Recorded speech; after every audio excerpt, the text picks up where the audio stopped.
Get away from her, you bitch! Classic. He was in the Amazon with my mom when she was researching spiders right before she died. No more hangers! You thought you'd become a prostitute or a drug addict? I used to love doggy chow. I used to love doggy chow too. I know where to find the boys and the booze. I'm Crystal. And I'm bigger and I'm faster and I will always beat you. My name is Baby Lame. Finally, a movie with more quotable lines than Thank we you. know what to do with. Well, Yeah, I had my backup. If you did that, I was just going to say, why must everything be a contest with you? There's literally so many to choose from. Oh, God. Welcome to Camp Classics. It's a thoughtful podcast about stupid movies. Every 2 weeks, we're here discussing, exploring, rating some of the peaks and valleys in the genre of camp, in the search for the campest of camp classics. Have you been working on that? I really felt like there was like different layers. There was like Thank different, you. like Thank kind you. of, yeah, I felt like you maybe been like working with an acting coach or something. No, it's just ever since I got that script in LA, I've just, I'm really leaning into my acting era. Well, I've actually been given a script as well, funnily enough. I have actually. So you're not the Is it a porn? I wish. What kind of like porn is it going to be? Like some like weird old man cucking in the corner or something? Oh, don't threaten me with a good time. But no, it's quite funny. I do feel like I should tell you about it because I believe it's going to change, but the script I got sent suggested otherwise. It's basically this kind of like ghost story about older people coming in life and being haunted. I won't go into it because it's like a thing. But essentially, there's like an older person that's died that was like a cross-dresser, drag queen, queer, blah, blah, blah. I read poetry and sonnets. And basically, I read this script and it just mentions this like this person coming back from the dead and dancing, And he plays the upright bass. but there's no like mention the person is like a younger version of the said character.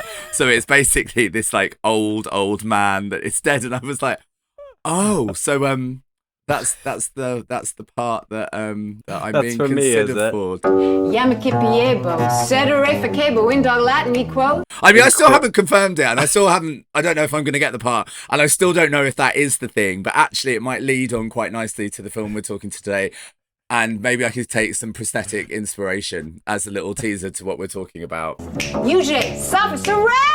I mean, yeah, I don't think you need prosthetics. I think just go natural. What's the character? Let's tease your movie role, because wouldn't this be great if we had like rival film roles coming out? I actually did just do I did a short film last year called, God, check us out with that. called Space Daddy.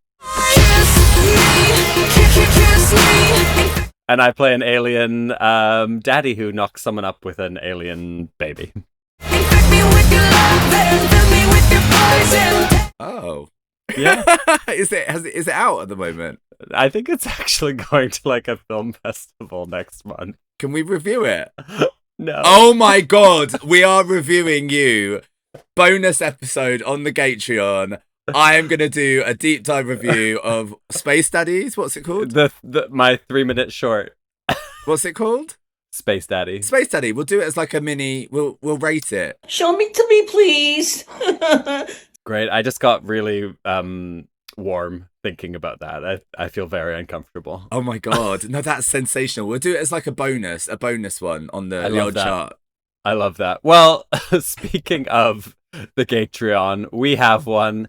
It's £4 a month, and you get a bonus episode every month, and access to our growing back catalogue of camp classics, and just released our episode on Barbed Wire. Don't call me babe. Did you see the picture? Yes! Yeah. I was so Wait, happy. which picture are we talking about? What picture do you think I'm talking about? Of her made over. Send it to me, Rachel. Yeah, back in the 90s makeup. Yeah. I was like, oh my God, she's listening to me. Yeah, our impact. The episode isn't even out yet at the time of this recording, but somehow she knows. She what was people listening. want. Listen, Yeah. I don't know if it made the cut, but I kind of was saying stuff that maybe I thought I'd like to see her in makeup again. And like, listen, I'm loving the new Pammy. I'm loving her taking acting seriously. I'm loving her going against abolishing crappy beauty standards, blah, blah, blah. But let's face it, she still looks fucking hot in the 90s makeup. Yeah. And who doesn't? I like that she can let us have it every now and then as a little treat. I'm Julia Child. Yeah. It's just to remind you. But also, she knows. Once a year, we get a little treat. She knows, though. Yeah. Are you telling me that she hasn't put that makeup on and she hasn't gone, oh, fuck yeah. Oh, Yeah. Yeah. Bon appetit. I'm also going to spoiler alert, you know, just to entice you to listen to that episode. Barbed Wire got what I'm calling our Camp Classics perfect score. It's the first movie on Camp Classics to get this score because it got 10 Lizas and 1 Meryl. Oh, that is the perfect score. It's the perfect score. Oh my God, I didn't even realise that. Yeah, it doesn't get camper than that. No, that is the truest. Because Yeah. I did when you sort of came up with the idea of having the Meryls, it was just like, well, who fucking cares? It's not a podcast about good films. But I guess actually... Yeah, we finally got the Yeah. peak. Anyway, you can subscribe to the Gatreon over on Patreon or directly through your Apple or Spotify feeds. All you have to do is click on the locked episode for a free trial. And we've got new joiners to the Gatreon, welcoming in Amanda P. and Jimmy. Thank you for the support. Amanda P sounds like a drag queen's name. You're right. You're right. I actually shortened it to P because I wanted to protect her anonymity. Oh, okay. But Now you just... now I've just turned Amanda P. Well, Amanda P on. That's what we're all looking for. Bon appetit. And that's just a member that's now unsubscribed as well. It really sounds like I made up Amanda P. It really didn't. does. It really I does. didn't. Stop changing. The only reason people are signing on to this Patreon is so that they can get their name read out, and you're bastardizing their name as well. Amanda P, you know who you are. If you're not in a position to subscribe, Help me, I'm poor. well, go give us a 5-star rating on whatever platform you're listening on. And I mean, like right now, open your phone, Yeah. click the thing, hit 5 stars. It's really easy. It will take you like half a second if you do it right now. But if you don't do it right now, you're not going to do it. So just do it. Yeah. Also, if you don't want to give it 5 stars, be honest. You know, I appreciate honesty. No? Can we not? Can we... I don't want anything other than a 5-star. How? Okay, We're not here for your honesty. We're here for your unconditional love and support. Otherwise, Mummy's going to be very upset. Don't fuck with me, fellas! The other thing I wanted to say is, you know, we launched our comments contest. Yeah. Yeah. So despite me putting it on the podcast, and then because we hadn't gotten any comments, me messaging my best friends and family and saying, I need you to put a comment on so we don't look sad and pathetic. Yeah. Even that didn't work. So we haven't had any new comments since we launched the competition. Why can't you give me the respect that I'm entitled to? I don't know whether or not I should be saying this because it makes us look kind of sad. But what I am saying is that you've got another 2 weeks to win a t-shirt. So the field is wide open.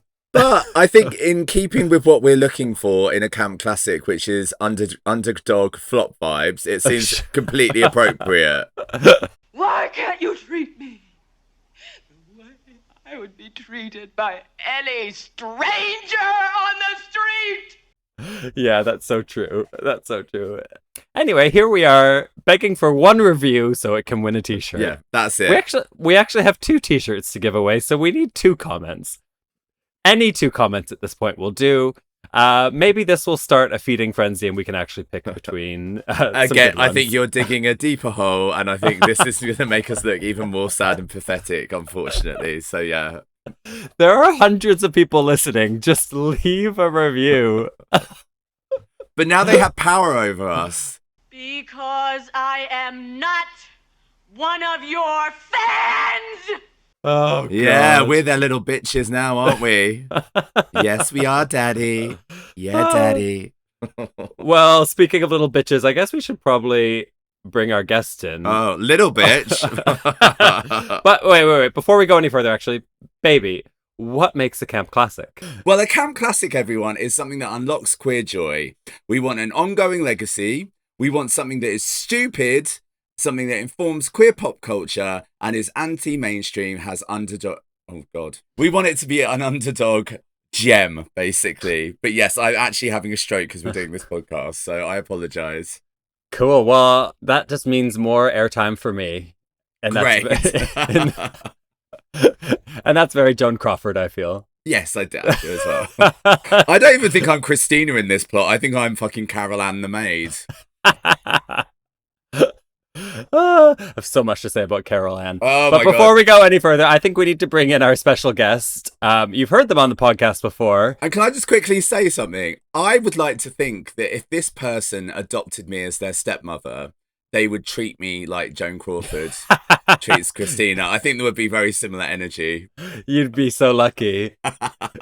You wouldn't get the beautiful gowns. Anyway, it is, of course, drag legend, dear friend, and true expert in the world of camp cinema, Peaches Christ. Woo! Thank you. Woo! I just cheered for myself. That's right. Yeah, here she is. That's also very Joan Crawford. Yes, exactly. Oh, God, I should have had a quote ready to go, but I guess it would just be, "Don't fuck with me, ladies." Not my first time on a podcast. No. Well, I just really appreciate that you're doing this because last time we Yeah. got you on the podcast, we got you to talk about Megan Fox and what Subservience. Sexy, confident. Yeah. Yeah, so it's quite incredible that we've got you back. Now I've tackled two of the greatest camp classics of all time. I thought it was really important that we got you back to talk about something that we knew you'd actually be familiar with. I did have fun with the other one. I mean, it was a fun, experience. But of course, this is the tried and true. This is one of the mothers of all, not just modern, but any queer camp cinema. If I feel like it's part of the holy triumvirate, if you will. Yeah, you said that before on Subservience. What were your three? Valley of the Dolls. And you're a moonchild. And you're a bitch. It starts with Valley of the Dolls as far as like a queer reckoning with a movie that came out that the world did not understand, yet queer people understood it. And then it happened again with Mommie Dearest. Don't fuck with me, fellas! And it happened again with Showgirls. Different places. And those three, I think, are like just those pure examples of unintentional, that sort of Sontag version of camp where it's unintentionally funny. And queer people obviously embraced these films immediately and understood them in a way that the mainstream did not. If it's all right with you, Peaches, I would like to maybe add a slightly different shape to this camp equation, a square.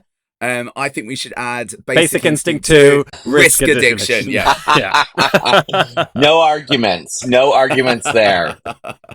In fact, I remember very specifically the people that saw that film and told me immediately, go see this. You must.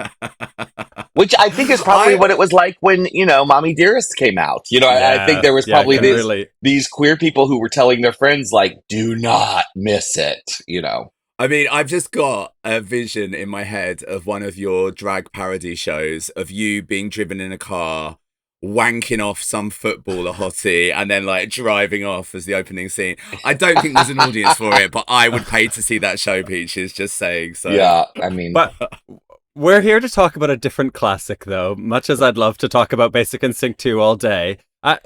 Peaches, what is your history with this movie? What's your history with Mommie Dearest? Well, I was in college when I first saw it, and it was part of kind of a mentorship in a sense. There was an older gay male professor who was studying queer human development and sociology, and he was the, what do you call it? The faculty advisor for our student activist group, the queer group on campus. And And I remember him one time talking about something that I just didn't understand. And it was like as basic as like people loving Judy Garland, where I was just like, I don't get it. I don't get it. I was like, I love The Wizard of Oz. It's like one of the best movies ever made, but I don't get the Judy Garland thing. And he said, okay, well, here's the movies you have to watch. And while you're at it, you need to understand the love for Betty Davis. You need to understand the love for Joan Crawford. And you need to understand things like Mommie Dearest and Faye Dunaway. And he basically gave me a list of things to see.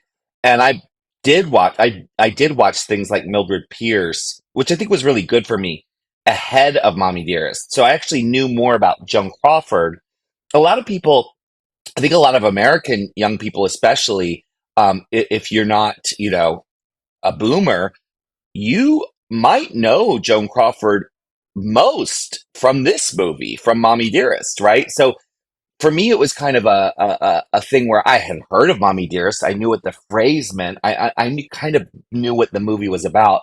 But after seeing things like Mildred Pierce and, of course, Whatever Happened to Baby Jane, and understanding what a fantastic Hollywood superstar she was, and then to see Mommie Dearest and kind of understand it better from a camp sort of lens, I just became obsessed. I mean, I just thought it was amazing. It was something that I just fell in love with. And then, of course, when I was doing Midnight Mass a few years later, and we started screening Mommie Dearest for a live audience, at midnight in San Francisco, it became one of our signature shows. And I screened it. I mean, I screened it a lot.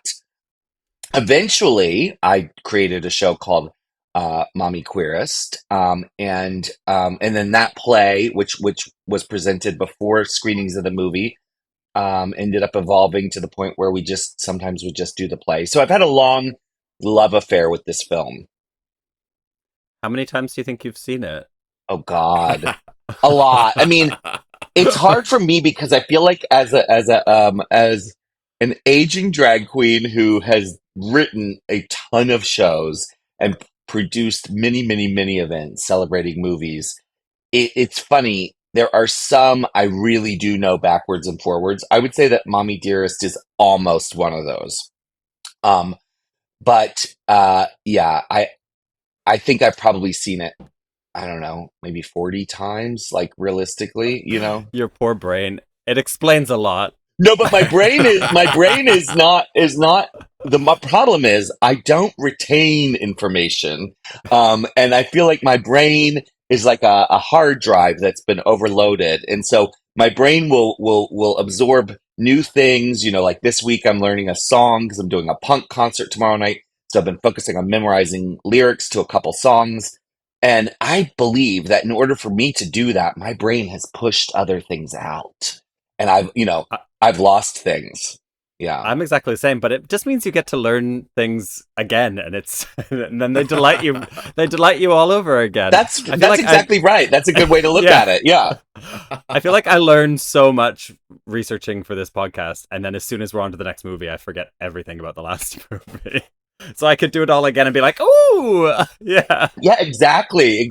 And that's the joy of something like Mommie Dearest, because, well, one, it's long, it's melodramatic, it's a kind of an epic Hollywood movie in many ways, and so you get to watch it with these repeat viewings. And honestly, the first few, it's so monstrous and big that you're focused on the largeness of it. But then as you continue to watch it, there's so much about it that is truly amazing. The set design, the performances that are of the secondary actors, it's yes, it's Faye Dunaway's train ride for sure.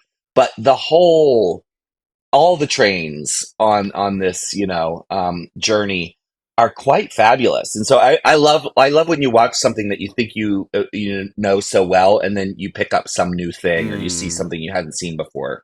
I totally agree with that about this film. It is like pick your own adventure, because you can literally be like, right, what's happening to Christopher Crawford throughout this movie? And every time he comes on, and that little mute that's not doing anything, that little fuck up, it's still an interesting storyline. So yeah, I like kind of, because I feel like I've seen it a lot of times. I've not seen it as many times as you, but now I get to the point where I'm like, oh, Who's that? Oh, I like Sassy Barbara, the journalist, all of that kind of stuff. So yeah, there's a lot to take in for sure. Yeah. Can I admit something? I realized on Sunday when I was watching it again for this episode that I'd never seen the whole thing. Amazing. I thought you were going to say you'd never seen it at all. I realized I'd never seen it. The last half hour I had never seen. Wait, so you'd never seen her get choked? Like you never? No. Sorry, I'd seen that. I basically, I think from like New York onwards, I was like, this is new information. Interesting. It's completely wild. Yeah, I must have seen the first half like 5 to 10 times. Wow. I don't know how this has happened. Yeah, like I knew the first half very well, but there you go. Okay, I'm opening up a vacancy for a new co-host of our queer camp movie podcast, because clearly this bitch doesn't know anything about queer cinema. Or we need to have an intervention or something. Like, how many drinks do you have a night? Not enough. You see, I think I'm the opposite. I think I'm the one drinking, boozing, and repeating the scenes on replay. I fixed you another one, baby. I'll freshen your drink. I fix all my uncle's drinks this way. Okay, well, here's a bit of reviews and context for everyone who, like me, isn't as familiar with this movie as they should be. We're, of course, covering Mommie Dearest from 1981, and it's directed by Frank Perry, about Joan Crawford, based on the book of the same title by Christina Crawford. Boo! Sorry. I just want to get into it. I love just hating on her so much. It's a hate fest, this movie, isn't it? It is. So this movie was released as a serious movie. It was Oscar bait, but it wasn't received that way. It was immediately panned, and the studio pivoted, marketing it instead as a camp movie with a new tagline reading, "Meet the biggest mother of them all." Variety said about... Oh, I love this quote. Variety said about Dunaway's performance, "Dunaway does not choose scenery. Dunaway starts neatly at each corner of the set in every scene and swallows it whole, co-stars and all." Amazing. It's such a good quote. Whoever wrote that was like, yeah, fuck, I'm on fire. It was nominated for 9 Razzies at the second ever Razzie Awards, so it was still taking place in the founder's living room at this point. And it won 5, including Worst Screenplay, Worst Supporting Actor, Worst Supporting Actress, Worst Picture, and Worst Actress for Faye Dunaway. Swept the boards then, didn't Swept it? the board, yeah. Like a real early, strong start. Like Showgirls. Like Showgirls, exactly. It must have held the record for most Razzies for a long time, but it's since been dethroned. The film has 50% on Rotten Tomatoes, which really surprised me and can only be because it's been reclaimed so much as a camp classic. But the critical consensus on Rotten Tomatoes is this: Mommie Dearest certainly doesn't lack for conviction, and neither does Faye Dunaway's legendary performance as a wire-wielding monster. Unfortunately, the movie is too campy and undisciplined to transcend guilty pleasure. Well, we're going to get into all of that. Well, then, I'm going to do this plot kind of fast, and then I thought we could just all... Please, because it is an entire career of a woman with a huge life. It's going to take hours to go through that plot. Yeah. So, and then I thought afterwards we could just talk about the scenes that are important to us and go a bit deeper into certain scenes. So, we've got Joan Crawford, dedicated and career-driven actress at MGM. Despite having achieved success in her career, she longs to have a child, but she's unable to conceive and has suffered a series of miscarriages. Joan applies to adopt a child, but is denied due to the fact that she's a single woman. With the help of her love interest, Greg Savitt, Joan adopts a blonde-haired baby girl and names her Christina. And then she adopts a blonde-haired boy, naming him Christopher. Joan sometimes lavishes Christina with attention and luxury, such as an extravagant birthday party, but also enforces a strict code of discipline. And when Christina begins to rebel against her mother's demands, confrontations ensue. I mean, that's putting it mildly. Oh, what's a bit of child abuse between friends? Yeah. Joan sends Christina to a boarding school. And then we've got a big gap of time, and we've got teenage Christina, who has developed an interest in acting. I'm acting. Joan reveals to Christina that she's struggling financially after losing her contract at Warner Brothers. and Christina realizes her mother is a drunk.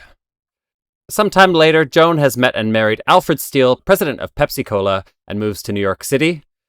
Steele is a genial, easygoing man, and he and Christina get along. But then he dies of a heart attack, and Joan remains with Pepsi.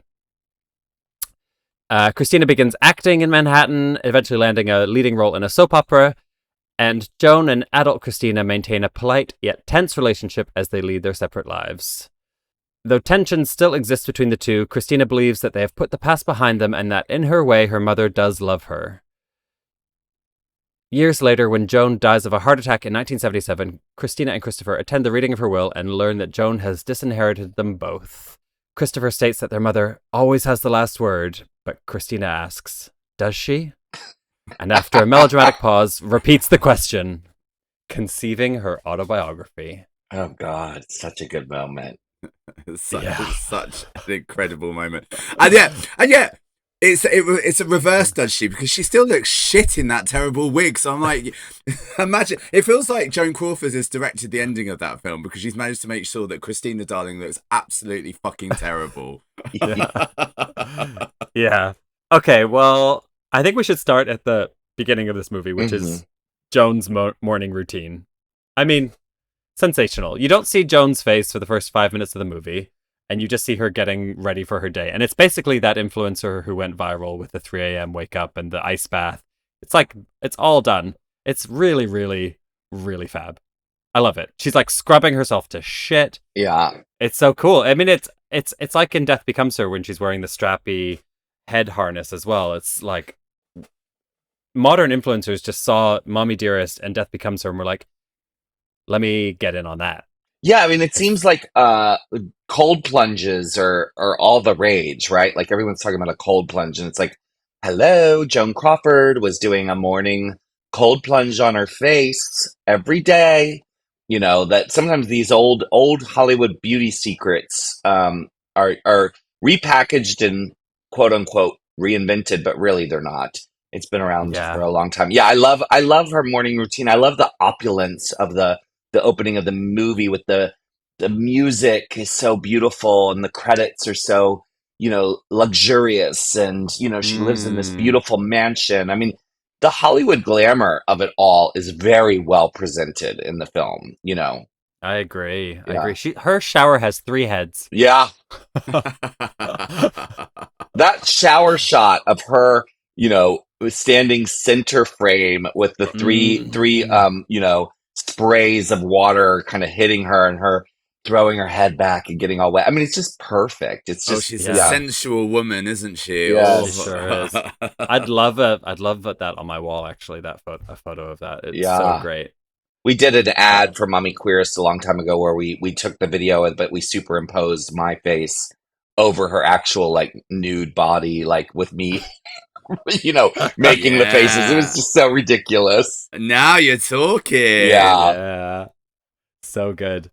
What do we think about Faye Dunaway as Joan? Like, obviously that face reveal, it's supposed to be a big moment. It's 5 minutes in before you see her face, and it's like, Faye Dunaway is Joan Crawford. It's very that moment. And the camera spends so much time on her face. Like, drink it in.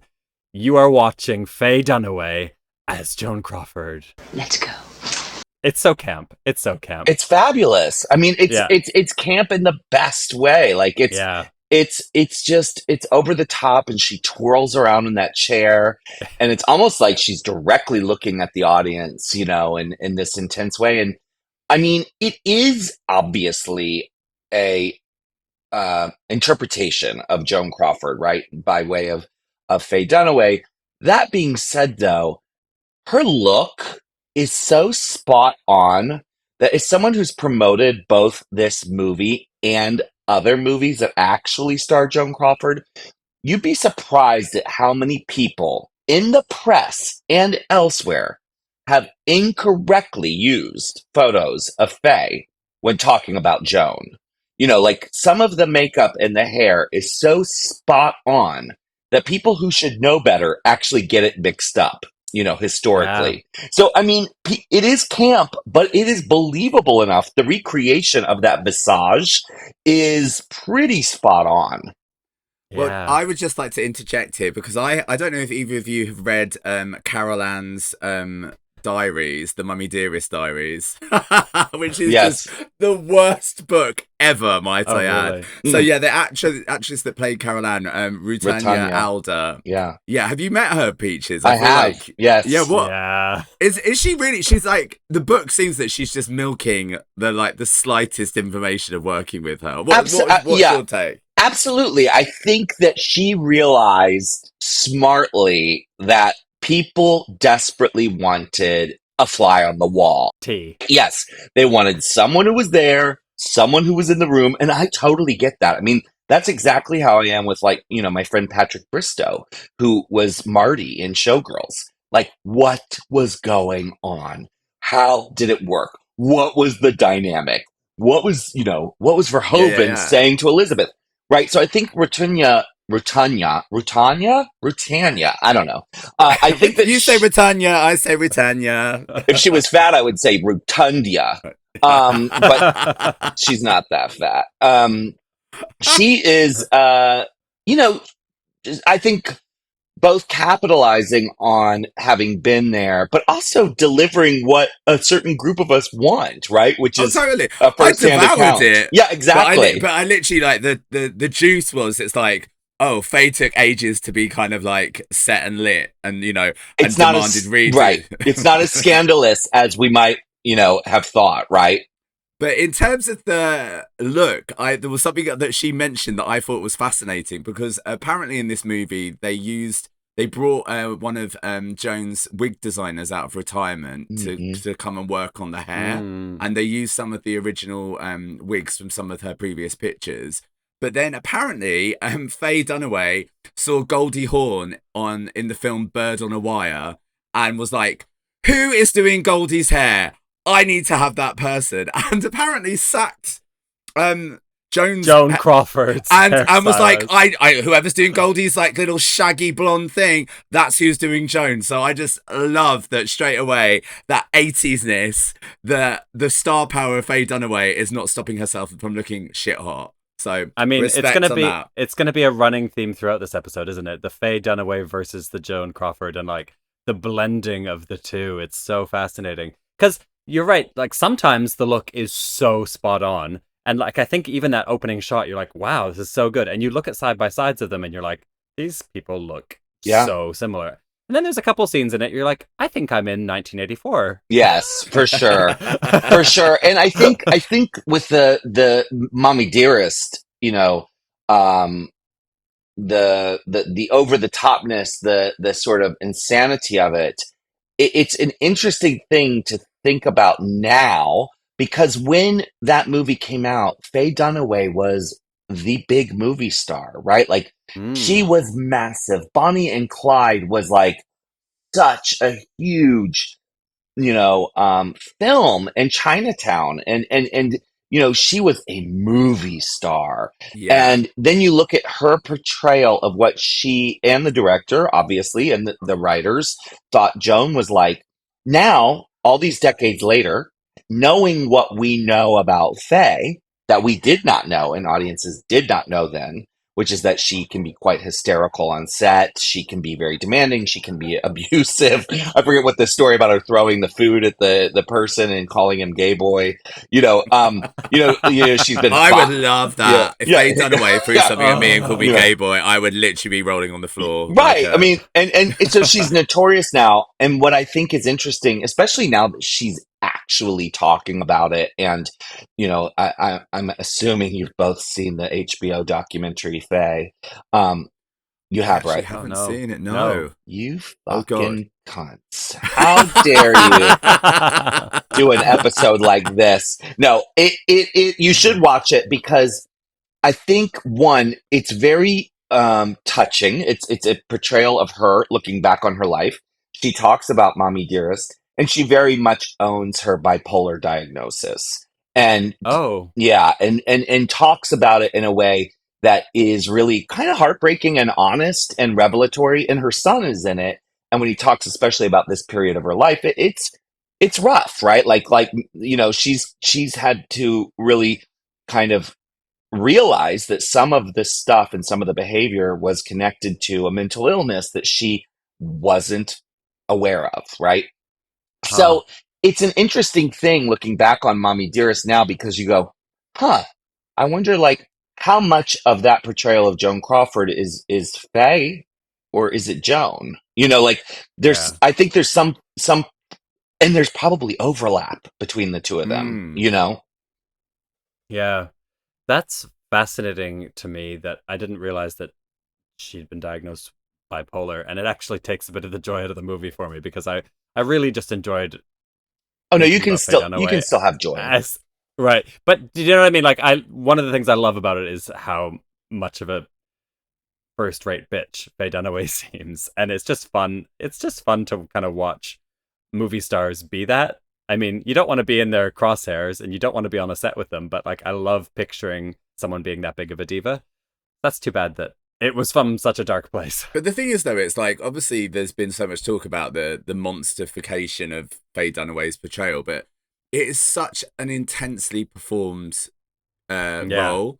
She beyond commits to it, and it's just like I've read people comparing it to like kabuki theater, all of these kind of different styles of acting, and it is such an exhausting performance. You can't say that she didn't give everything to her portrayal of the role. It's sensational. Yeah.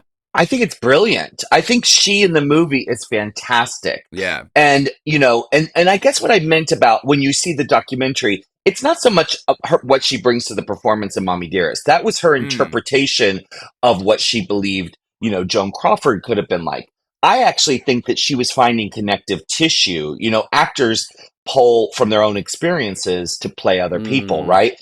And I think what's, you know, what's more in line with the sort of bipolar diagnosis is the sort of erratic, abusive, you know, the stories that we hear, you know, behind the scenes, which I think actually got worse after Mommie Dearest. So, like, Rutanya's book is, you know, it has some tea, but it's not that outrageous. It's not that shocking. In fact, a lot of the actors on the set of that movie, especially the child actor, I forget her name, but Diana Scarwood? No, that's the older one.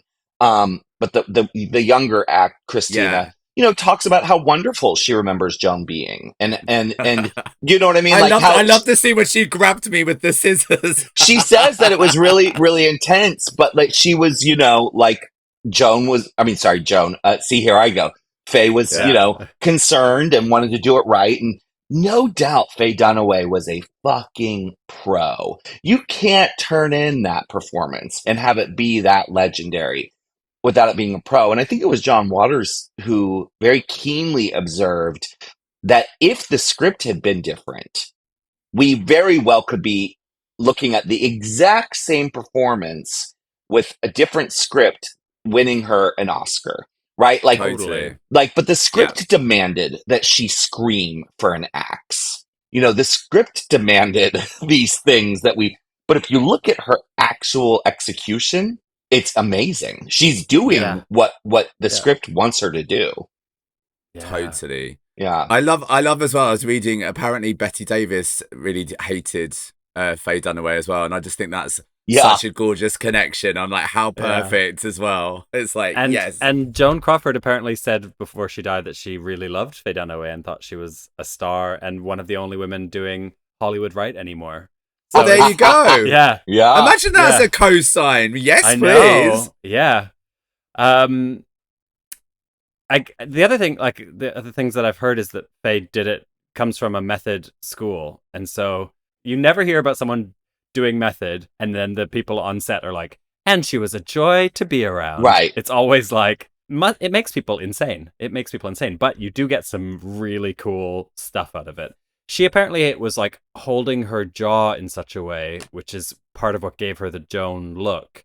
But it was like so painful for her that she was in like agony the entire shoot because of this like weird way she was holding her jaw. Yeah, she committed. Yeah, for sure. Committed.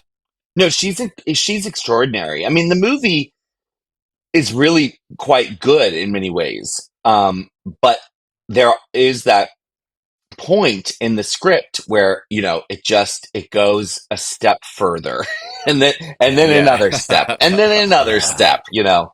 Yeah.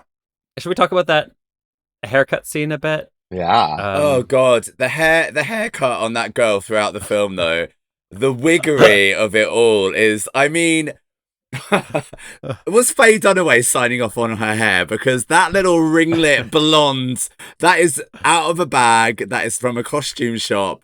It is whacked on her head. It is one of the stars of this film. If we're looking at stripping all of this, like, oh, what a great film, you know, brilliant Faye, blah blah blah. If we're looking at just a camp icon, stars. yeah, it's Christina's wigs throughout this film. I believe. I really do. I know, wig. I feel that already. I love how much you can see. So, Joan Crawford finds Christina like acting out an awards acceptance speech, and she's furious about it. She feels like she's being mocked by her daughter. So she goes to cut off all her hair. But you can see the little girl holding the wig desperately in place because the wig is slipping off as Faye Dunaway is like hacking at it. Which is why my parody stage show was so true to the movie, you know, because I would take those scissors and start going at Heclina. You know, the way we did it was like, you know, I walked in and Heclina was sitting in the mirror and she was combing her hair and she was saying things like, "I'm so fierce. I'm friends with Elvira, don't you know? Hey, everybody, I'm so fierce. Bats fly out of my pussy. I'm, you know, whatever, you know." And then I go, and she turns around. "Oh, mommy." And "What do you think you're doing?" You know, that whole thing. And then I get the scissors and I start cutting her hair. Well, I wore a giant black robe. So in our very expensive special effect, I swoop the black robe up into the air while Heclina bends over in the vanity and swaps her, you know, kitty wig out with like this really chopped up, like shitty little blonde piece of trash wig. And then I drop the cape and I turn around and she reveals to the audience, you know, that I butchered her hair. And it's like, perfect, because the audience just screams and cheers. But my favorite line, maybe one of my favorite lines in the whole show, is Heclina saying, you know, exactly what Christina says, where she goes, "Oh, mommy, I can't go to school now. I look terrible," you know. And I say, "I know you do. And now your wig does too." Anyway, were you finding so yourself good. going method? Were you going method in it as well? Because it sounds like the perfect role every night on stage to be like, oh, this is where we can really fucking go in on each other. Yeah, because I mean, the way that my parody show was written was we're doing, you know, obviously it's Mommie Dearest, and you know, we love. My whole thing is like, how do I channel these things really for a queer audience? I mean, you don't have to be literally homosexual, but these shows that I do are for a niche audience who love these things and want to see them celebrated in this really camp, ridiculous, queer way. So the concept is that Peaches is an aging drag star who adopts a drag daughter, you know, to inject celebrity into her life. And as we did this show for 20 years, and I was adopting drag children like Jinx Monsoon and Bob the Drag Queen, Heclina would be like, "Wow, pretty true to life, don't you think? Your star was fading and you had to spice things up by getting a new drag daughter." You know, so it is sort of weird because we do play ourselves, but the concept was that Heclina showed up, said that her name was Hectina, and me, being an idiot, didn't realize that it was Heclina dressed up as a little child, which, you know, Right. is her, Yeah. and she's in the house to try to take me down and destroy me from the inside. Which, of course, leads to us playing ourselves, right? And so it was super fun. I mean, I got to beat up Heclina every single night. Of course, Perfect. you know, I mean, the way our show ends is she murders me at the, you know, I get killed at the end, you know, but you know, until I get killed, I get to abuse her for 2 hours. Well, 90 minutes, you know. What do we think about Christina? Let's talk about little girl Christina, maybe. I think she's amazing. I mean, I think she's amazing. I think it's hard to imagine because you know the movie's so it's like for me it's like The Wizard of Oz or something where it's like I can't imagine someone else doing it. You know, So when that little girl, that has the line where she says Jesus Christ, and it's Oh just my like God. it's just so great, right? And Yeah. the look on her face at dinner time. I also like that she wasn't just some sort of like victim. I liked that she kind of sass back sometimes or stand up for herself, Totally. and I thought the girl played it well. Like it felt like a realistic child in a way.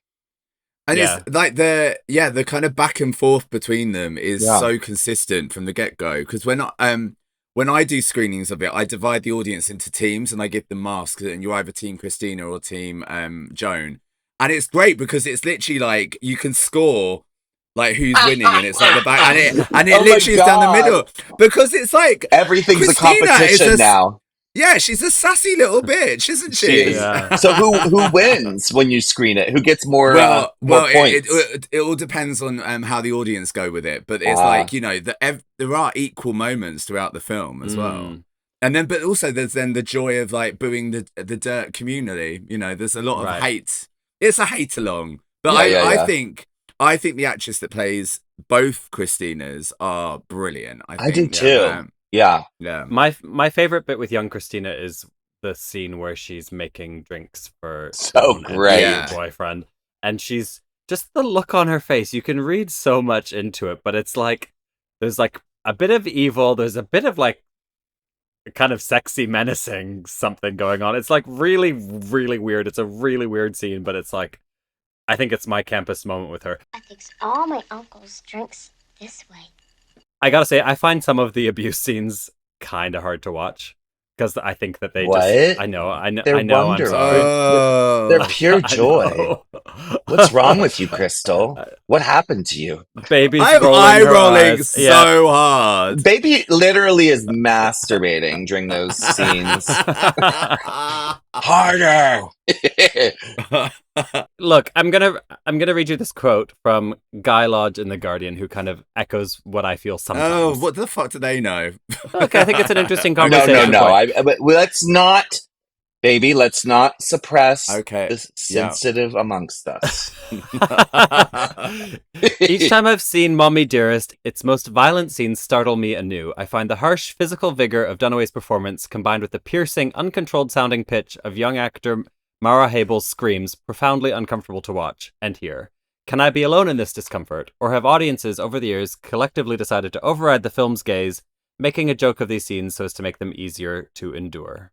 So I have a thought on this and a couple things to say, because I actually think that there is a profoundly disturbing element to this film. Clearly, it is a film about abuse. And specifically, we're not really used to seeing a young child actor be, assaulted the way that we see them assaulted in this movie. And I think in that way, queer audiences in a way that we do as queer people. Now bear with me because I'm going to get a little bit deep. People outside of the queer community were often horrified when they'd come to early Tranny Shack before there was an AIDS cocktail, and they would hear Heclina and Timmy Spence up on stage talking about how many T cells they had left and cackling and making fun of AIDS. Okay.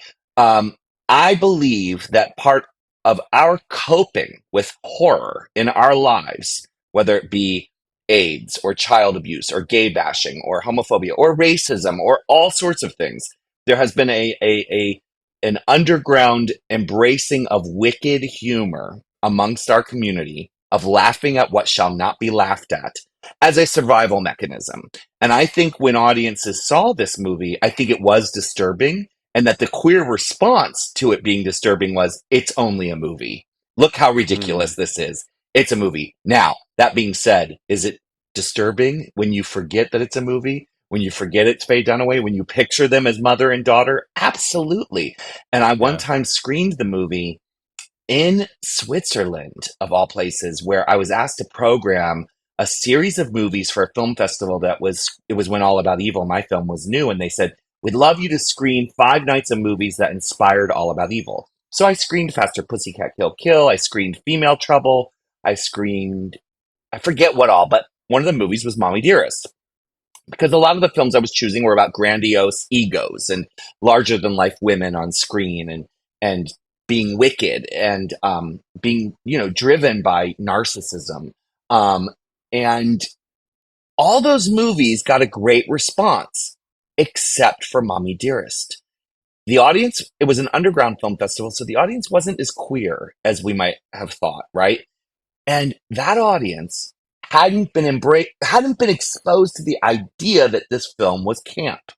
So imagine watching this film, having just seen Female Trouble or Faster Pussycat Kill Kill, because Peaches Christ wants you to come and see this amazing cult movie. And they took it at face value, and they were baffled and upset with me. like, why did you show this to us? Why would you think this is good?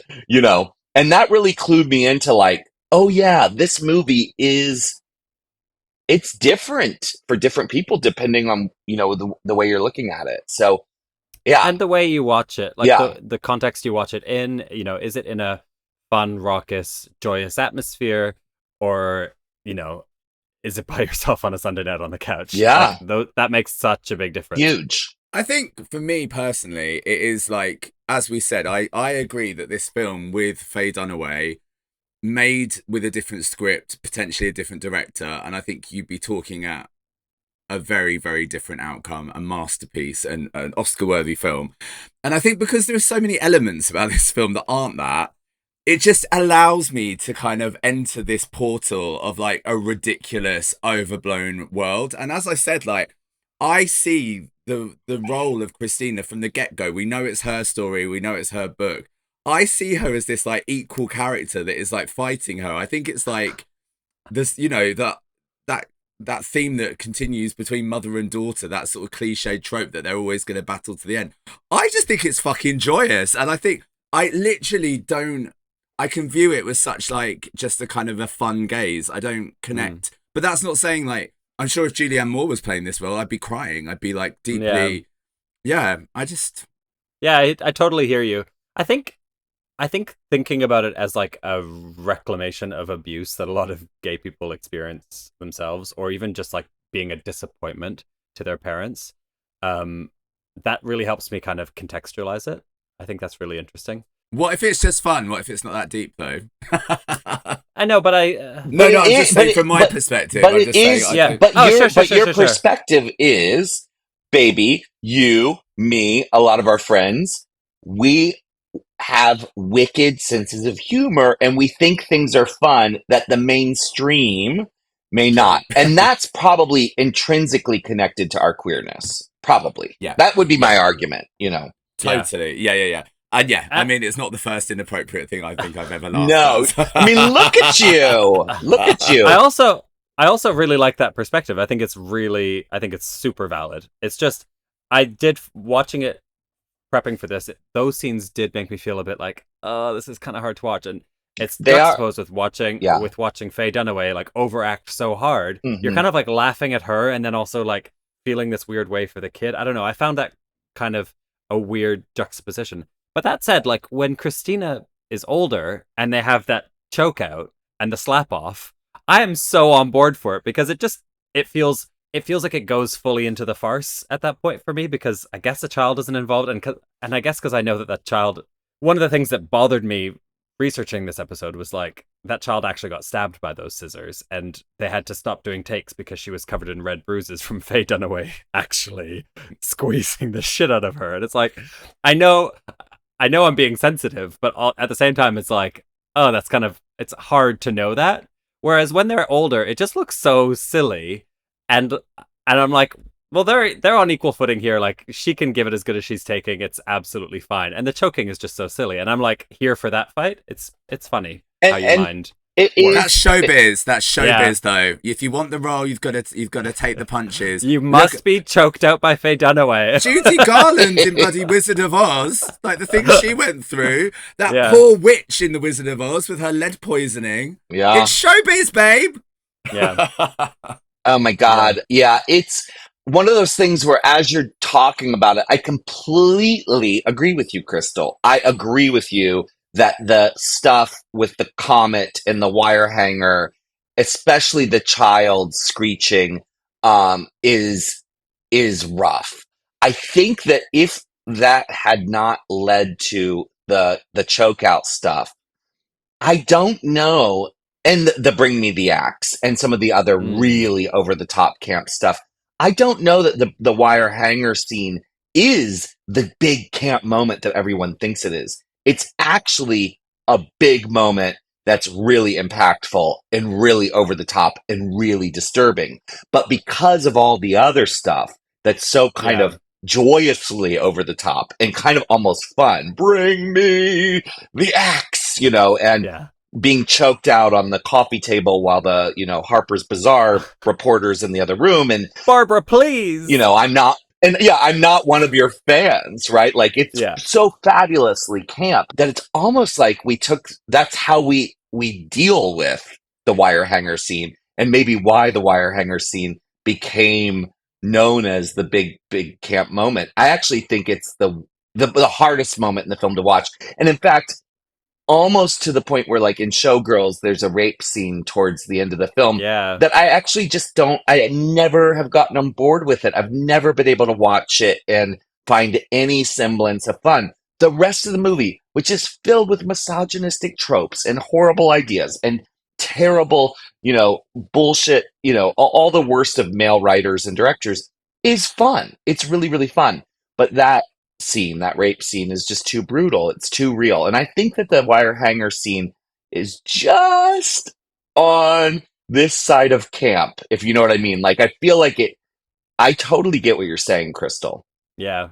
Yeah, the showgirl scene occurred to me too when I was thinking about this. Yeah. And that's obviously much more extreme, but yeah, there is something in that where you're like, oh, can I get on board with this part? The one thing that I honestly might have made a difference is if they didn't have the Jesus Christ moment.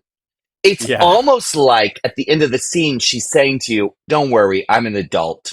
I have a sense of humor about this. I know how to take. I mean, it's so bizarre how they make her almost not a victim at the very end. I mean, she's a victim, but like they give her this very adult response to it all, Jesus Christ. Which is camp, which is funny because, like, I don't think that's how a kid would react after being beaten in the middle of the night, Yeah. Jesus Christ. Although maybe you grow up. I mean, I don't know what your mothers were like, but my mother hates this movie because my mother, she is not going to like it if she ever hears that I talked about this. She is a really wonderfully supportive mom, but growing up, I think that she had some Joan tendencies where, because her childhood was so chaotic, she's the adult child of a crazy alcoholic family. She was abused as a girl. She was, she was a runaway when she was like 16 years old, not because she was thrown out of the house, like horrible, horrible childhood. So my mother was like determined to give her 3 kids a perfect childhood. And what that meant was we walked on eggs in that house. A speck of dirt could land you in trouble. There'd be raging over, the smallest things. So I wasn't beat the way that Christina was, but I did grow up with, some fear of, messing up the house or, pissing my mother off at Christmas time. So I think in some ways watching Mommie Dearest, it's also kind of cathartic, and I think as queer people, we know that we have a special relationship to horror movies as well. I was obsessed with, horror, and it's, definitely connected to like being teased and bullied at school and coming home and like cathartically wishing I could, blow the prom up with telekinetic powers, I guess also, like, if this movie weren't based on a true story, that would probably also make it a little bit easier. Because then I'd be like, this is a farcical horror movie. But it is farcical because the woman who wrote it has got, like, I don't know. I just think I think she's got a problem with her mom. I think there's been a lot of spinning, a lot of pettiness that seeps through this story and then has been twisted even more. I'm not viewing this as a factual story at all. I'm seeing this as someone who didn't get any inheritance and is, there are loads of articles sort of pulling apart how certain aspects of that weren't true. Like the two daughters that were also adopted that don't feature in the film had a great relationship with Joan. So I think there's, I don't know, I take it all with a pinch of salt personally, and that's why I think I can devour it in all of its. Yeah. That makes a lot of sense. One Basically, thing I love, hit children is what I'm saying. One thing Joan worked hard. She came from nowhere, and those disrespectful children. One thing I noticed that they changed from the book to the movie is that Christina says that Joan killed her last husband, and in the movie, he just dies from one scene to the next. He's dead. Well, that's probably what do they call that? I don't know. Like you don't want to get into territory where you're what do they call that when you say something really horrible about another person that might not be true? Defamatory, right? Yeah, like you're I mean, hello. you're the queen of being defamed. The queen of defamation. Yeah, you're supposedly Jesus. You cut that out. I'll sue. I'm gonna sue you, Peaches. Christ. You came on my podcast. No, but I think that I actually agree a lot with what Baby is saying, because when anyone is at that level of fame and they do something that is at all, I don't know, it's hard to know to what degree these things happened. And I was spanked as a kid. I was told I couldn't leave the table without finishing my meal, or I mean, there are a lot of things in the movie that kind of, I'm like, yeah, I mean, I but I'm not going to write a book about how horrible my mom was, right? Like, so it's hard to know because we weren't there, right? So but I mean, if there are other siblings saying it really wasn't that bad, or this is an exaggeration, then you have to take all that into the picture. But you don't want to be the person who what's the word, doesn't believe the victim too. It's like, kind of like, well, I don't know, I wasn't there. But it is fascinating. And I think I feel like Faye Dunaway's performance and Joan Crawford in general, they inevitably and obviously still are both being perceived through this lens that views women differently than men. And I feel like we're forgetting that in order for Joan to survive in this industry, a little bit of it's in the movie. I think Feud did a much better job of just gonna say that, of really showing like what it took, how hard you had to fight to be a strong woman in this studio system with these pigs, these men who were horrible. We know they were horrible. I mean, think about Harvey Weinstein in the 90s and early aughts. Imagine what these douchebags were getting away with in the 30s, 40s, 50s, 60s, when she was, a star in the system. So I just feel like she too is a tremendous survivor and such a strong woman.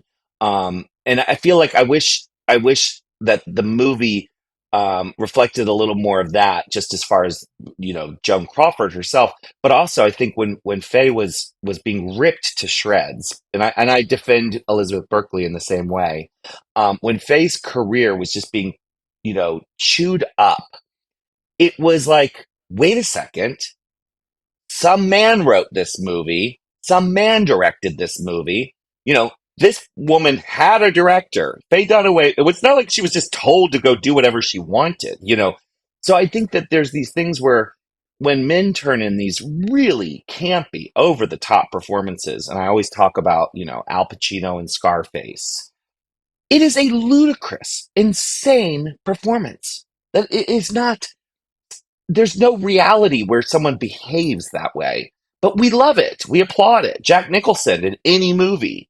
Oh my God, look how great Jack Nicholson is. And he is chewing up the scenery in everything he's ever been in. Anthony Hopkins in Silence of the Lambs, gets an Oscar. And it is ridiculous, but we love it. We love those performances when they're turned in by men. But women who have the audacity to perform big like that, we we blame them for being too much. Totally. And men can have a flop, men can have a failure of a movie, and their career is just fine.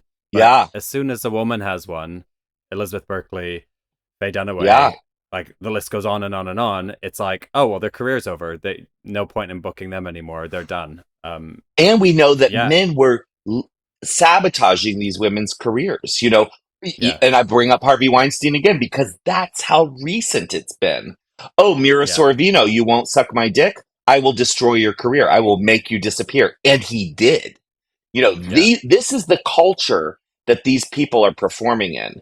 And I feel like we don't look at it enough or talk about it enough. I do think that Feud did a better job, but I still think it was probably 100 times worse than we've even ever seen Mm. it. And the fact that Faye and Betty, they're the ones who pulled off Baby Jane. They made it happen. They just deserve Mm. so much more credit, the two of them. I even question whether or not they actually didn't like each other. I actually, Right. there's been some articles I've read where behind the scenes, they may have orchestrated their public feud because they knew it would keep them in the press. They knew it would keep the public interested in them, and they could agree on it because by the time they were publicly feuding, they were smart. They were savvy. They had a movie to promote. They knew what sold tickets. Yeah. They had a. So I actually kind of go, wouldn't that be funny if they had the last laugh? If they were the ones, manipulating everyone into believing there was this diva feud between them when there really wasn't? That'd be so fab. Yeah. But yeah, you see that in like later interviews with them on chat shows, and they're kind of they're doing digs and they're laughing about it about each other. They know what they need to Yes. say Yes. to get a reaction. Yes, but also who doesn't love that? You had like Madonna. How many different feuds has she had with like people Right. over the years? And She and Elton John just made up. I don't know they if you did. heard. There you Yeah. go. Yeah. No, now that is a fucking diva. Elton John, I think, terrifies me the most out of all of them. Yeah, well, I guess it's a funny thing to think about. Like Faye Dunaway as Mommy Dearest is such a persona of a star run mad, and who do you think of living stars today is the most Mommy Dearest out there? Is it Elton John? Oh God, Oh, wow. That's a great question. Who's who's beloved but secretly like? I mean, I'm a little terrified of Patti LuPone, but she doesn't really hide it. She'll Yeah, no, scream she's at kind you of if you're on your phone yeah, or whatever. So yeah, yeah, it's not like a she's secret. yeah. Like, who's actually beating people up behind the scenes? Like, do you think Gaga's hitting her assistant? No, I don't think so. No. She doesn't come off that way to me, at least. I mean, RuPaul, sure. I'm just kidding. I totally just wanted to see what your reactions were. And it was just like quiet silence. And that kind of says it all, doesn't it? It says Home nothing, listeners? actually. It says absolutely nothing. No. I think you'll find we said nothing. I'm I didn't loving even this. say. You should see them squirming. I didn't even say nothing with a face. I just. You went full on blank, girl. I've never seen you go so blank. Moving on. I see. I've struck. Tearing up all the audio now, so this won't work. You won't be able to cut around this. I've struck a nerve. You silent, or were you silenced? What are the like objective problems with this movie, and what would have made it better or worse, or like I don't know. Let's talk about it. What do you want to do? I don't. Yeah, that's what I was going to say. Is it depends on what you want? Because for me, it's kind of perfect because I've gotten to celebrate it so much over the years and have so much fun with it, and it's created so much source for celebration. And I'm sure Baby feels the same way because you really get to see audiences' joy. As strange as it sounds, in this movie about child abuse. You get to see this sort of joy that comes with these over the top camp performances and this big movie that that the mainstream feels like went so wrong, and ran amok. Whereas I would say, oh no, it's kind of perfect. I mean, honestly, my my biggest criticisms would be because it's so wonderfully over the top. If I could go in and just chop out some of the boring bits here and there, Yeah. it does feel a little long in places. You know what Yeah. I mean? Whereas, like, I would just want to tighten it up so it's a little more midnight movie friendly. It's kind of Yeah. long for a midnight movie, but in general, I don't think I would want to change much. Yeah. It kind of doesn't work to talk about it in the way we normally talk about movies, does Right. it? Because it's become so much bigger than itself. It's so meta. Yeah. I think as well though, it's like there are very few films that you can watch en masse and they can really kind of, as you said, Peaches, bring out so many emotions and such like reactions. Like there are big belly laughs in this film. There are big moments of like redemption for like, Christina getting revenge on her evil mother. But then they keep on kind of, right at the end with Joan getting, I'm not giving them inheritance. There's all of this stuff. And I think it is like terrifying. It is like you're watching a horror film. But yeah, like big jokes, big drama. You do feel for her. I think near the end, it actually does a really good job of kind of calming down Joan as you see them getting older, and you kind of have the scenes where they're doing the laundry downstairs, and she's kind of talking to Christina about how she doesn't have any money. They feel like real scenes when she goes to Christina's apartment and she's like, "Fuck, I remember what this used to be like." You do kind of get more of a sense of a relationship from them. And I think that's it does kind of calm down. But then obviously the pettiness creeps back in when Joan's like taking her role on the soap opera and stuff, which I've tried to see if there was a clip of that anywhere, but it doesn't exist, does it? But I've tried to find one too. So amazing that even happened. Is just, we know that happened.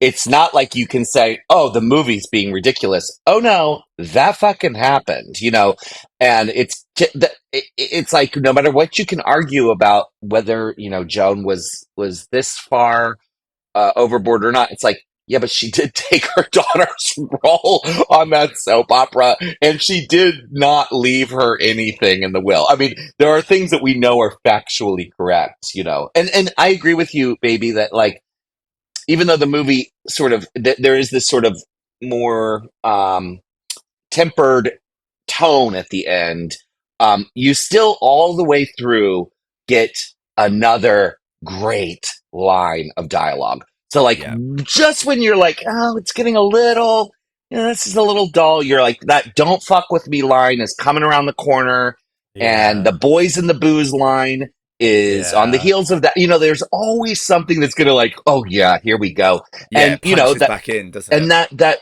does she moment at the end is so great. In fact, if you'll allow me, I'll let you know what we did, because of course I can't talk about this movie without talking about Mommie Dearest, which is of course the stage show that I did for all those years. And as you know, I was in London when I found Heklina dead. We were rehearsing Mommie Dearest. We were supposed to do it at the Soho Theater, and we were literally rehearsing it. And so this is kind of dark, but I feel like your listeners will understand. So, we're doing Mommie Dearest, we're rehearsing. And at the time that, I was rehearsing in London, even though Heklina and I were together, all the time, I often didn't know if she was relapsing. Heklina was an alcoholic and a drug addict who was sober most of the time I knew her. But, when she would relapse, I often didn't know it. And so this was one of those examples where during rehearsals, I was like, why is she acting so crazy? And we're doing the show, and we're doing this scene at the end that we do over and over and over again, to get the timing right, because it's the comedy of the timing. And in San Francisco, it's Lady Bear who plays Mamacita. And in England, it was George Bourgeois who was playing Mamacita. And at the very, very end, the way it's written in my script is Heklina stands up at the reading of the will after I say I've left her nothing. And she says, Mamacita says, "I suppose she had the last laugh." And then, Heklina says, "Does she?" And then she walks up, towards the front of the audience, prepared to say, "Does she?" a second time, which the audience is all prepared for, because they know that she says it twice in the movie. So she says, "Does she?" And then the script, Mamacita goes, "Well, yeah, she's dead. So that's the last laugh, right? She's not." And then Heklina goes, she breaks character and goes like, "Look, George, I'm trying to do a thing here. Just, hold on." She goes back, sits down, and she's like, does she? And then she stands up again, and then George Bourgeois is like, well, yeah, she's dead, you know? And it goes back and forth like that till finally, like, Heclina just goes like, fuck off, Mamacita. And like, that's how the show ends. She never gets to say it. So I was walking around London that week in a daze, and all I could hear was Heclina saying, does she? Because I would say, well, I suppose she had the last laugh. Like, I was a lunatic. If ever there's a movie made about this part of my life, that was in my head over and over and over again. So, I mean, not to bring everyone in this really dark place, but I actually think it's funny. Like, no, and it's amazing that it's surreal, right? And remember, I'm in Soho where we were staying, and there were huge posters of us, like so I would walk around the corner and there'd be like a giant poster of me and Heclina in those Mommie Dearest. You know, it was very surreal. It was like the movie was like coming to life all around me, you know. That is so my alcoholic crazy. drug addict friend, you know, acting crazy. Like, it was very surreal. It was very bizarre. I guess she had the last laugh. Exactly. Wow, exactly. Yeah. And she left me there to deal with all that shit.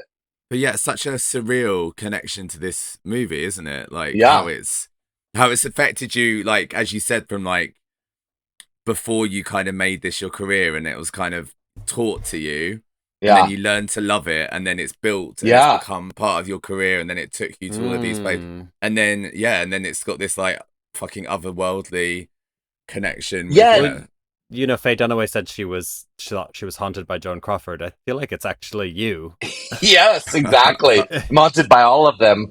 You know, I think what's funny is in that documentary, Faye, they have a picture of me and Heclina in the film.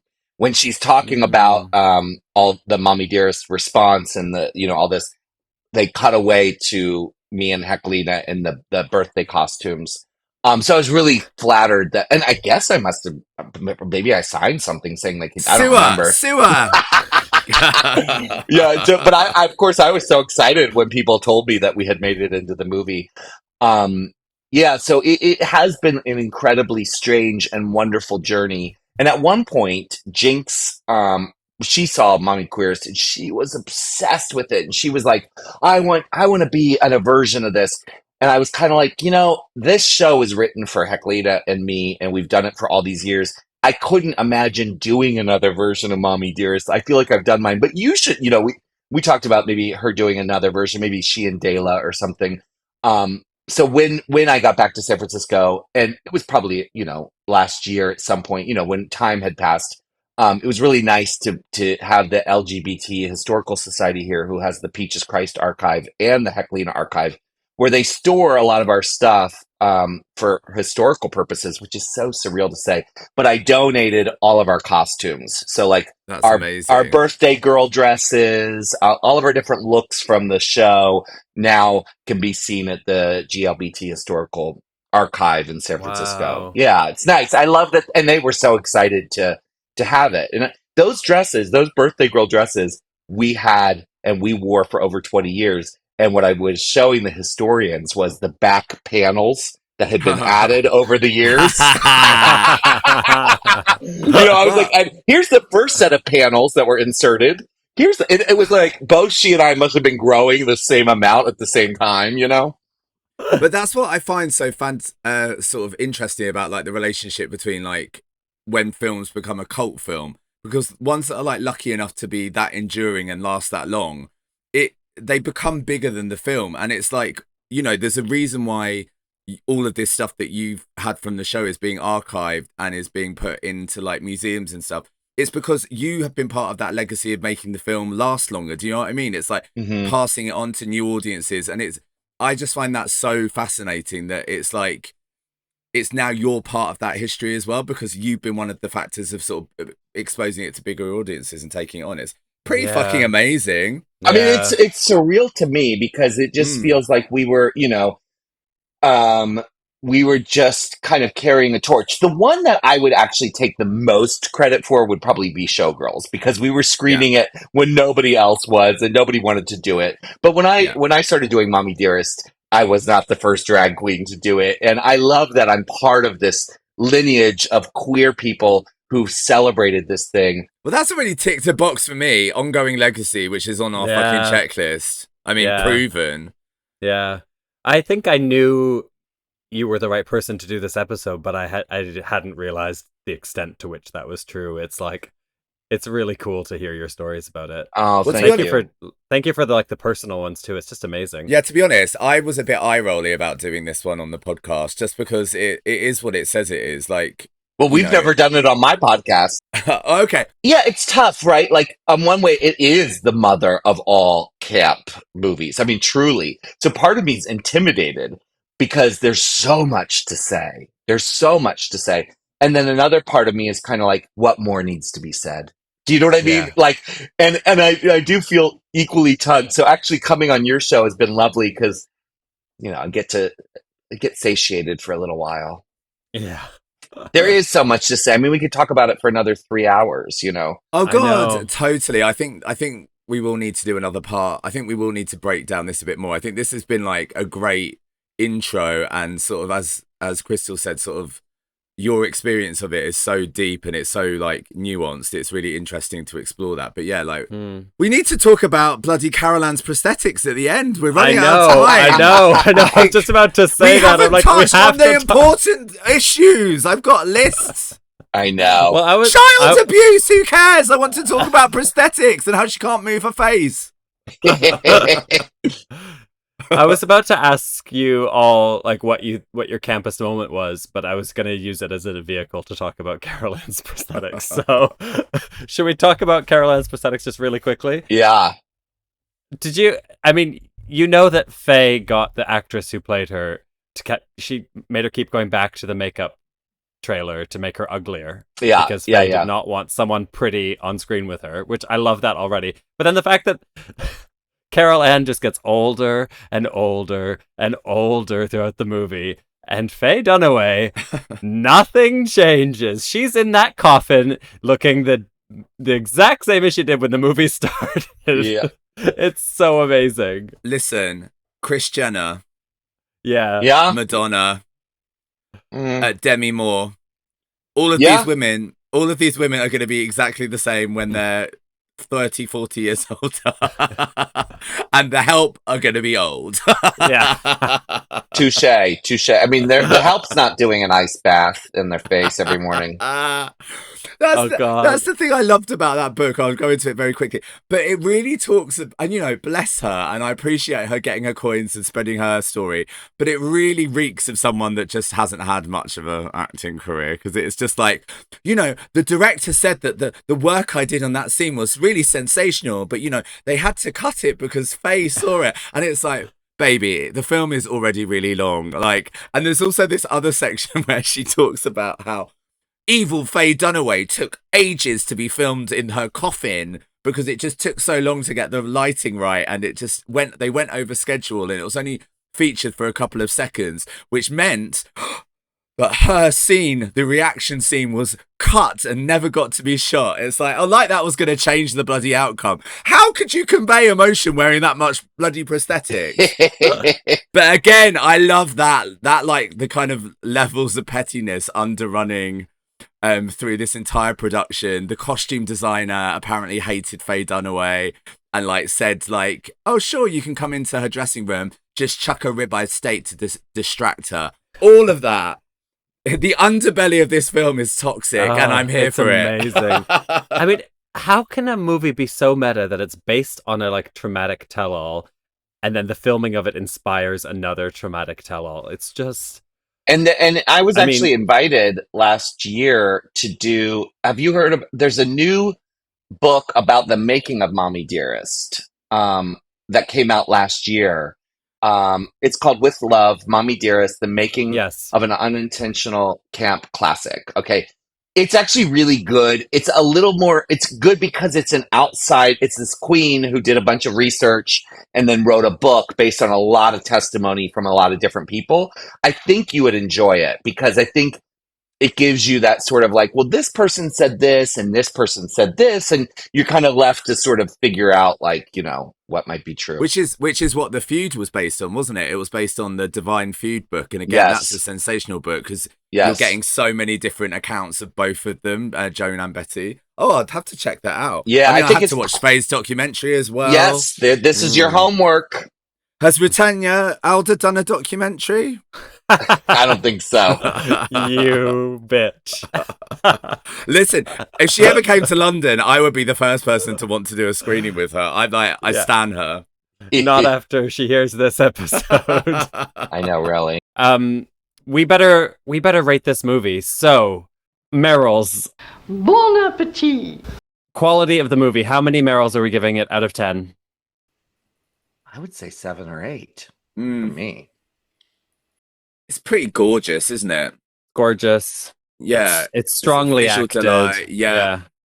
I think the plot's a fucking mess. It's her life. Yeah, true. I'm gonna give it a 5. Merrills.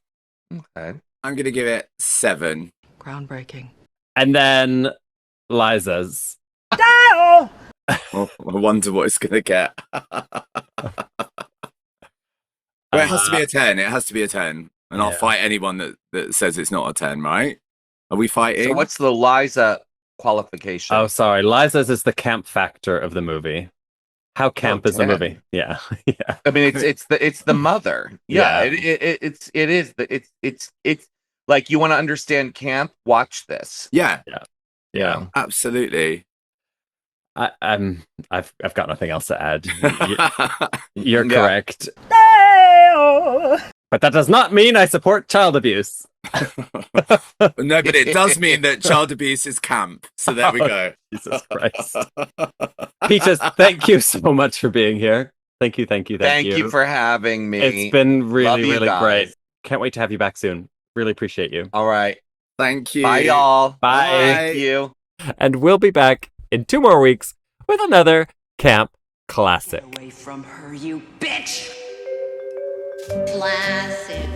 He was in the Amazon with my mom when she was researching spiders right before she died. No more hangers! You thought you'd become a prostitute or a drug addict. I used to love Doggy Chow. I used to love Doggy Chow too.